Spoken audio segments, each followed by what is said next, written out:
In the heart of the New Hampshire woods, so wide, where the red maple trees like shadows in silence abide, a blizzard blew through the northern night air, and winter sank deep in the forest's cold stare. One night in December, the forest stood deathly still. There was frost in the air and a couple of icicles upon the hills. The stars, like chilly diamonds, refused to share their heat, and lots of snow covered our frostbitten feet. My girl, Lucy Hambleton, and I were only 17 years old and lost. We both wanted to return home, to our cozy town at any cost. The coldness behind our winter jackets knew no bounds, and we could feel our feet becoming parts of the chilly ground. Then, among the eerie woods, we saw something red. We rushed towards the sparkle, with hope and with dread. An old man in reddish and white clothes stood all alone, and his thick beard was as white as a vanilla ice cream cone. He turned with a nod, and his eyes softly glowed, not with fear, but a warmth like the hearth back at home. He sighed, "I have lost what I treasure the most. My Christmas sack's gone, and I need to find it at any cost." We looked at each other, then nodded as one. "If we help," Lucy said, "will you promise the magic's not done?" He smiled through the snowflakes and gave us a grin.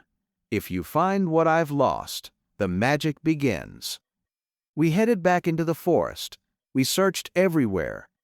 We searched under stones, we searched inside a fox lair, we searched under trees, we searched beneath rocks, we even searched behind an empty and abandoned toolbox. Then, all of a sudden, we found what we were looking for.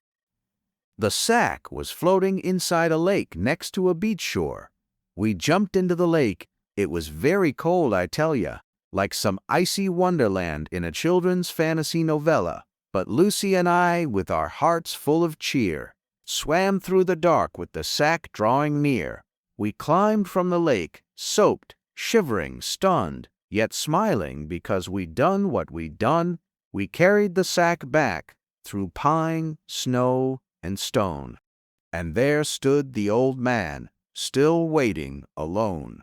When he saw the red bundle, he lit up with glee, clapped his white gloves, and said, "You've rescued Christmas for me."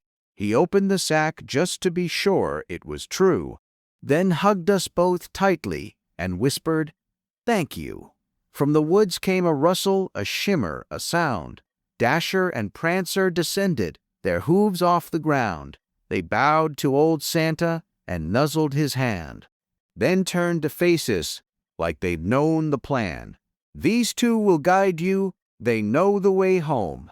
They fly better than maps or a digital iPhone." We climbed on their backs, still dripping and cold, but the sky opened wide, like a painting of old.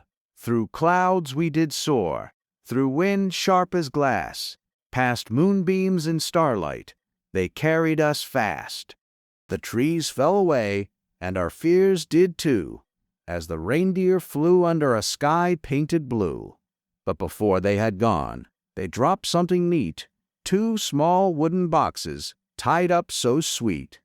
Inside each was nestled a gift wrapped in gold, with a note that read, "For the brave and the bold."